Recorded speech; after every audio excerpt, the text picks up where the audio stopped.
Picture this in a studio somewhere far, far away. Picture this. Picture this.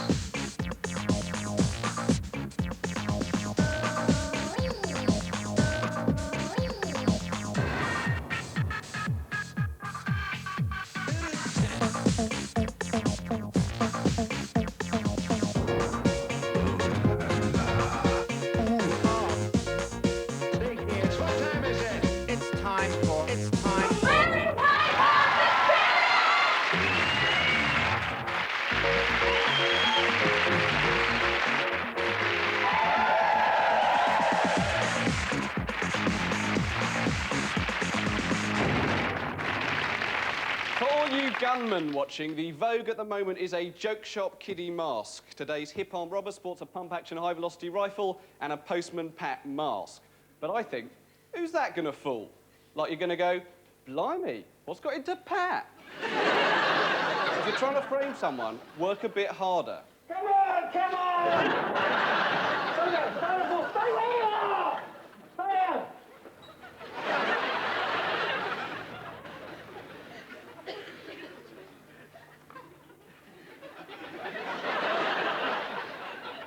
I mean, the fact is, no one is going to be fooled just by the mask.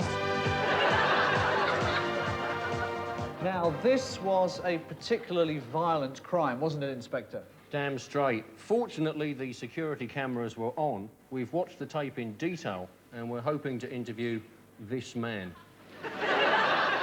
And tell us about this, this next robber. Well, in this case, we have a very strong lead because the robber has a very distinctive voice that we're hoping the viewers will recognise.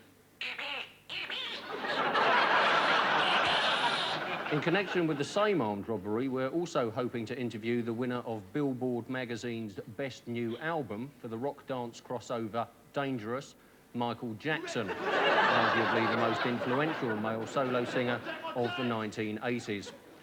At one point, the robber appears to notice the presence of the security camera.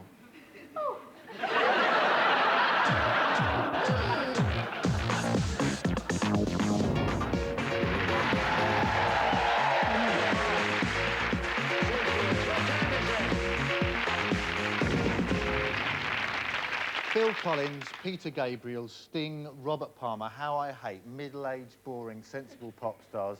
I can't wait till Sting discovers that in all his profound concern about the disappearing rainforest, he's just sublimating the fact that he's going bald. And when you look at Robert Palmer, when you look at Robert Palmer, don't you just think that somewhere there's a non-league football club missing a manager?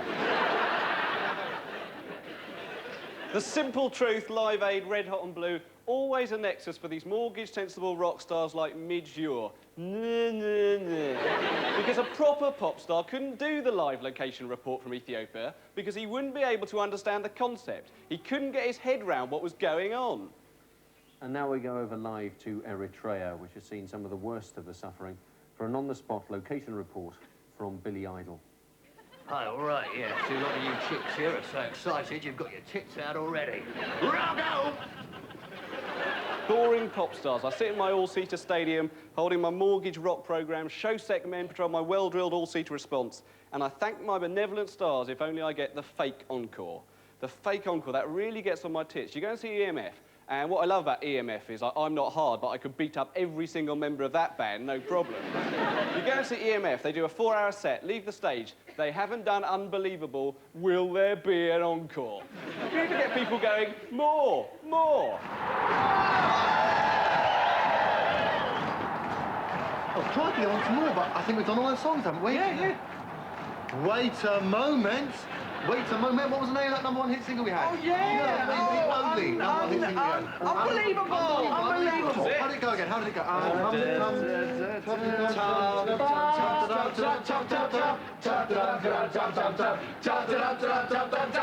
unbelievable! No, that's rubbish. Yeah. I wonder if pop stars are like that all the time. You know, if you have Sting round for dinner. Right. And who else wants pudding? No, I've got to go. You've been great, but there's no more time. Good night. Oh, Okay, I'm back. Yeah, I'm back. Let's have pudding. Anyway, the more interesting thing was, I was knocked out, and this was absolutely brilliant. Oh, excuse me a sec. Now, coffee. No, I've got to go. You've been great. God bless you all. God bless you. But this is it. There's no more time. Good night. Do the old thing, yeah. Thank you. Thank you. It's going to go on all night. Let's have coffee! He was created to be a perfect man. But one part of him was never quite finished. Coming soon to a video shop near you, Edward Colander Hands. The story of an outsider and the town that grew to love him. God, this lettuce needs draining. What on earth am I going to do?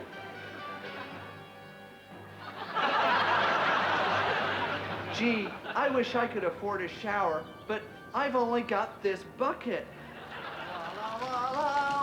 Gee, Edward, your colander hand makes a great impromptu shower unit.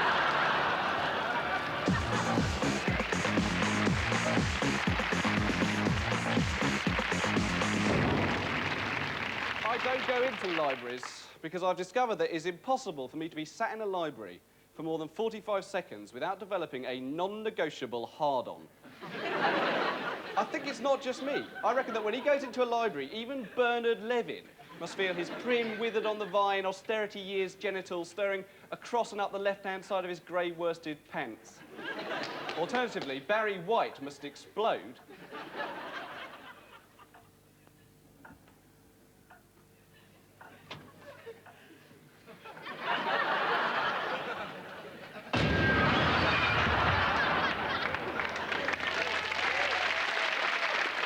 I thought so. The libido is like a character in the Beano. Whenever it's most supposed to stay clean, tidy and quiet, you know, that's when it's going to get dirty. It's the silence and those quiet please signs. They just make it worse.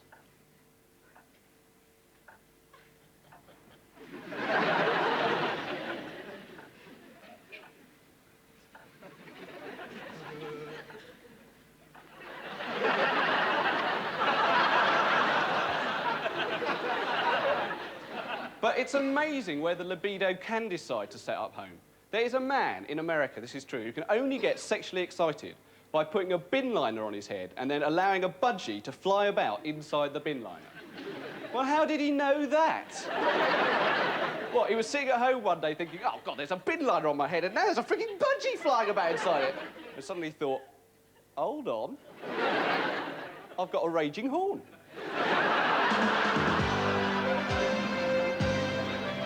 Recently, a margarine spread was launched under the name I Can't Believe It's Not Butter. The butter industry wouldn't allow it to be shown on television, and the subsequent publicity made it enormously successful. So successful, in fact, that other companies are using the same idea with the launch of products like, surely these are pineapple chunks. Oh, but these must be gravy granules, aren't they? And bollocks, this is custard powder, and I'll deck anyone who says it isn't.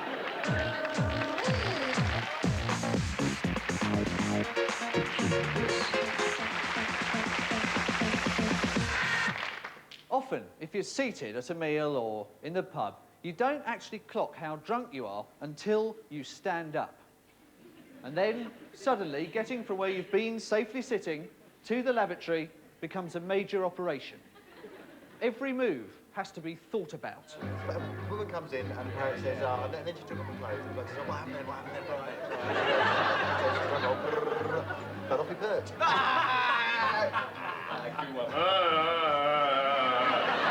What a funny joke.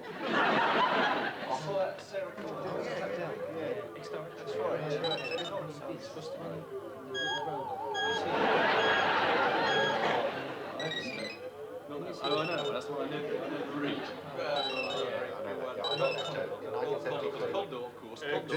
Excuse me. I am just going for a splodge.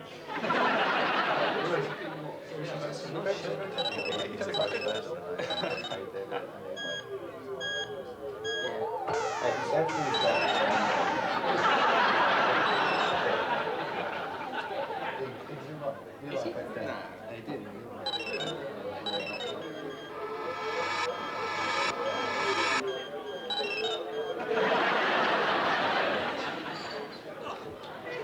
Oi! Watch where you're going, you git!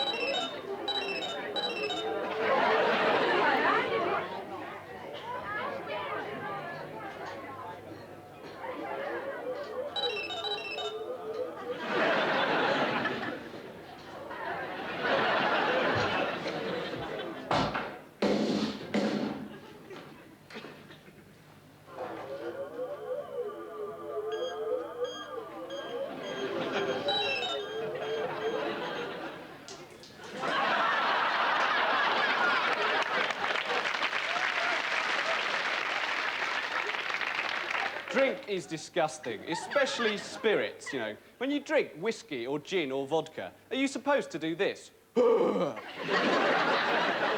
That's part of the pleasure experience, is it? That goes with spirits, that's like a cocktail. Barman, I'll have a gin and... But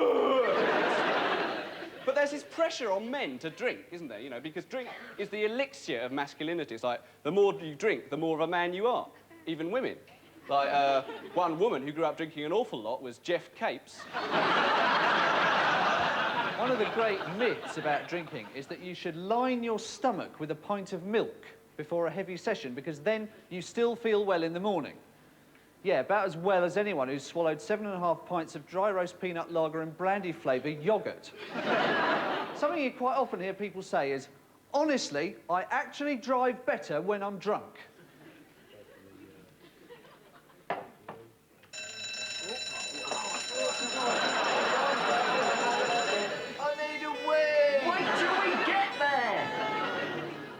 Now, if you get stopped by the police, they've got these new electronic breathalyzers that can not only tell you how much you've drunk, but exactly what it is you've been drinking.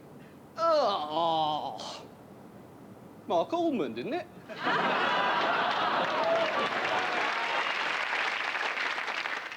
Controversy always surrounds any role model figure who is seen drinking. In the case of Inspector Morse, you do start to wonder how he ever manages to solve anything. Pathologist is on his way, sir. Thanks. Where's the inspector? Just arrived, sir.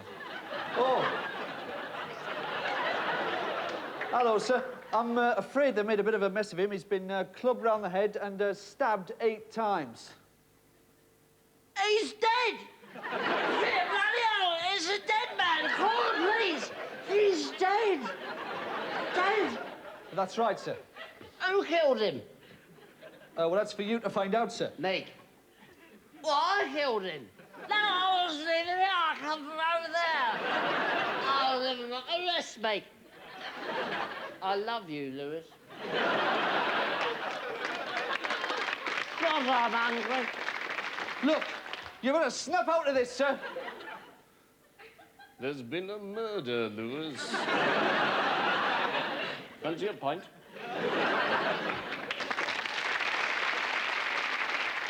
Things people say to the television. Number 1, BBC weather forecaster Suzanne Charlton. Eat some food. Eat, You've got to eat. Eat. Eggs, the Torah, we've got suet on it. 2, Jim Rosenthal. You know nothing. Coming soon to a video shop near you. Edward, those things you used to pick up fluff and static off records with hands. God, but this record needs cleaning. What on earth am I going to do?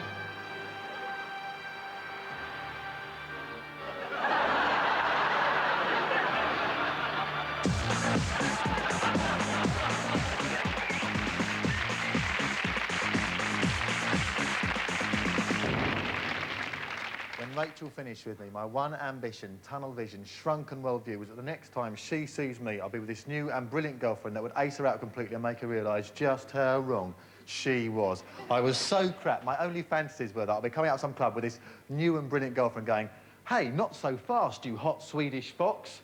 Don't forget, you've got to be up early to present that breakfast time TV weather forecast that you do. Oh, hello, Rachel. Because you've got to do something, you know, whatever. Some people go and see an analyst because they say it's just like talking to a friend, but It'd have to be a lot better than talking to some of my friends. Uh-huh. Well, the one question that needs to be asked when any relationship ends is not, how do I cope with the loss? Or what is there in my emotional history which seems to lead to a recurring pattern of unsuccessful relationships? But did she chuck you or did you chuck her? Well, it was sort of mutual, really. I mean, it's just... Right, so she chucked you then? No, I mean, if anything, I chucked her, actually. Right, I think there might be some kind of denial going on here, a kind of refusal to admit rejection. Yes, I suppose so, yes. Ah, she did chuck you! You're shit! Ah!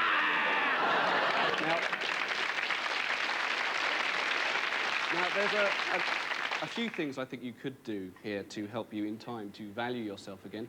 One of these might be, for example, to phone up her new boyfriend at 3 o'clock in the morning and say, "Time to die!" How would you feel about that? Because all your friends have to do a little quasi-analysis, you know? They all feel they have to come up with a sentence that at some point includes the words insecure, you know, when all you really want is them just to be on your side for it, you know? Just to come round and go, here, here, here, here, here, and then leave. But no, they all had to get on my case and say that I had a bad attitude towards Rachel, but I did not. And to prove that I didn't, I've written a recreation of the scene where we split up exactly as it happened, with an actress playing the part of Rachel just to show that I did not have a bad attitude towards her. The part of Rob Newman will be played by David Baddiel. That's all right, Morrissey. Please, don't mention it. No, every day is like Sunday, comma. Every day is silent and grey. Yeah. Well, good luck with it. Bye. Ah, that'll be Rachel.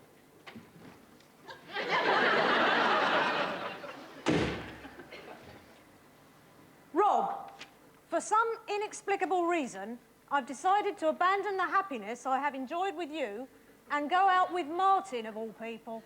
Martin? But he looks like David Baddiel.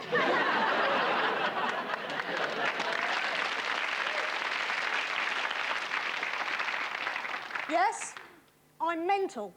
I do not resent you for it. Even though it was only last Wednesday that I turned down what looked like a definite shag with two identical twins. Eskimo women they were, and one of them once had a trial for Barnet. Because of you.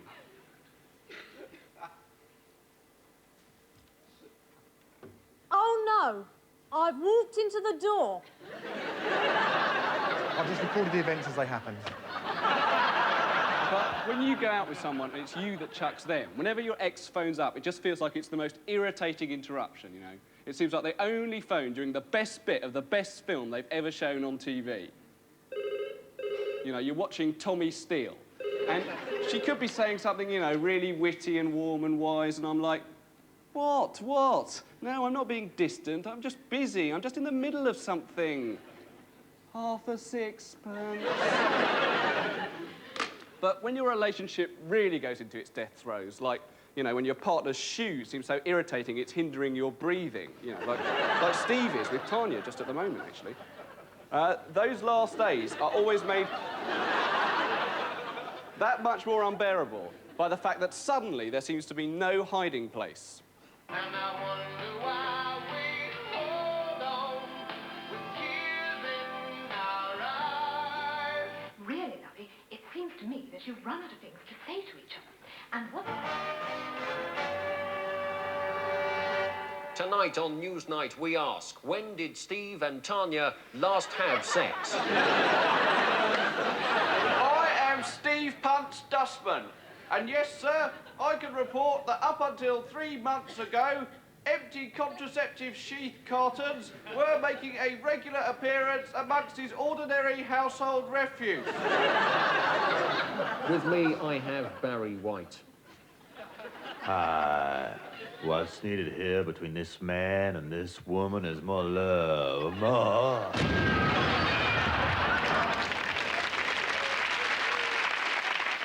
It's bad talking to mutual friends about the split, because you start worrying so much about how the other person has taken it. I saw your ex the other day. How is she? Well, not too good, really. I mean, you know, she's not eating, she's hardly going out. It's, you know, it's bad. It's terrible. One pressure that builds up in long-term relationships for me is that I start to become tortured by what my imagination of what my single friends, specifically Rob, are getting up to. You know, every time I'm having an argument in the middle of Gateway, at the back of my mind is this terrible image. Bring it down.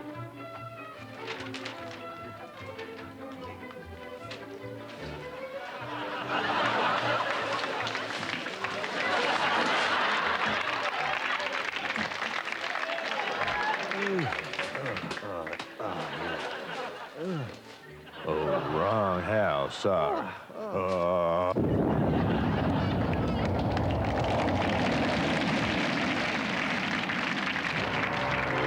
He was created to be a perfect man, but one part of him was never finished. Coming soon to a video shop near you. Edward Good Movie Guide Knob. Hey, guys, I really want to go see a movie. Yeah, but which one? Hey! Apparently, Jean de Florette is a fascinating study of dynastic tensions. Say, Edward, your good movie guide knob sure makes a good movie guide. Number 3, Last of the Summer Wine. Oh no, they're all gonna die any minute! Mind those steps. Easy, He's lost his bus pass! He's lost his bus pass! Is it time? Someone had to take you to the toilet. Number Time 4, for that? Luciano Pavarotti. Oh, get off your fat git. Give your dinner to Suzanne Charlton.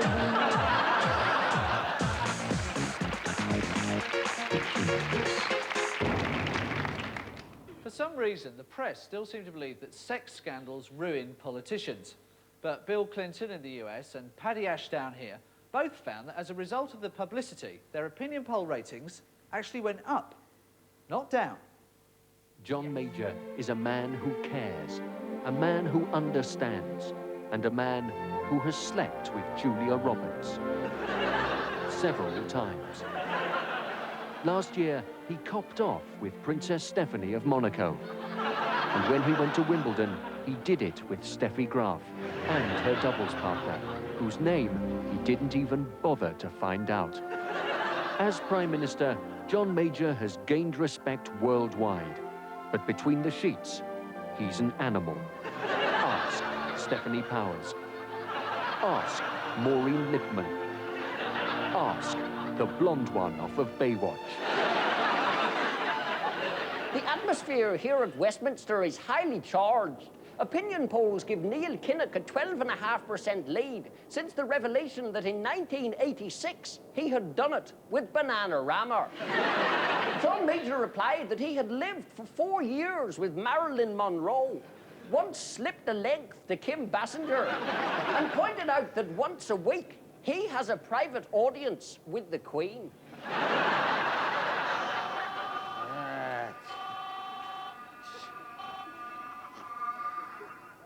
It's your ex-girlfriend, the one where it was you that chucked her. What? No, I'm not being distant. I'm just busy. I'm just in the middle of something.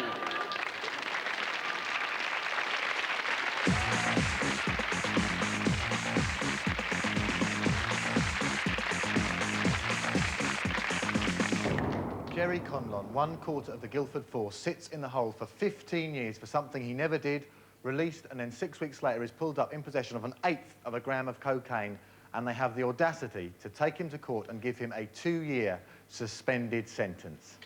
No. The way I see it, they owe him 15 years. He can do whatever crimes he wants to the value of 15 years. The judge should be saying, Well, Jerry, here's the brochure. It's up to you. You can do 3 armed robberies, 6 arsons, a murder, or some mix and match combinations. 2 burglaries, 10 shopliftings as basket fillers, and a manslaughter. I mean, after what he's been through, I think 1/8 of a gram of cocaine is pretty tame, you know? I don't take drugs myself, but if I had just spent 15 years in the hole for something I never did, they would find me on my back in a field with a row of hypodermic needles in each arm, surrounded by freshly slaughtered cattle, their blood steaming in the midwinter air, as naked fifth-form schoolgirls frolic and gambol over my champagne-smeared body. That is what I would do. even if it was just a parking ticket. I couldn't give a toss which side wins in Northern Ireland, who gets the keys. All I know is the most repetitive job in the world is desk sergeant of a Belfast incident room. An RUC officer is shot dead getting out of a cab. 3 days later, the IRA phone up. Hello? You know the RUC officer that was killed? Well, we did it. Hey, well, look, thanks ever so much for phoning up, because we were completely stumped.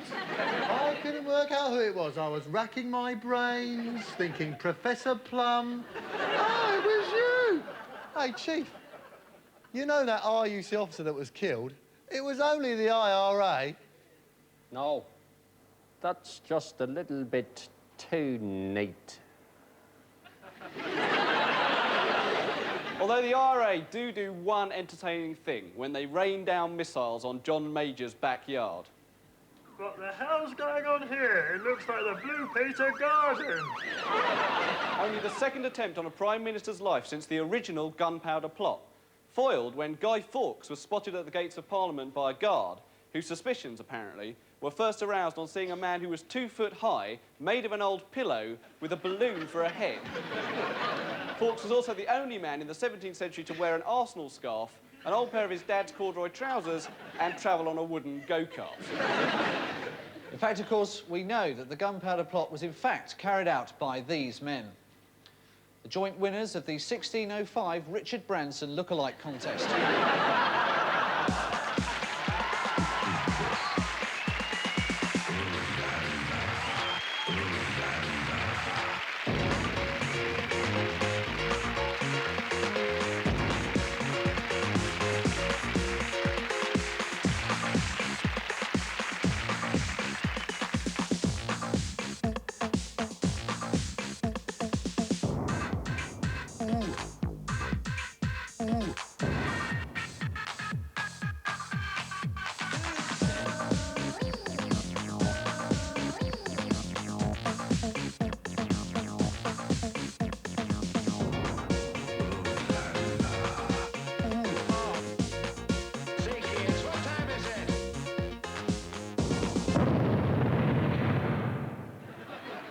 Number 5, Jimmy Hill.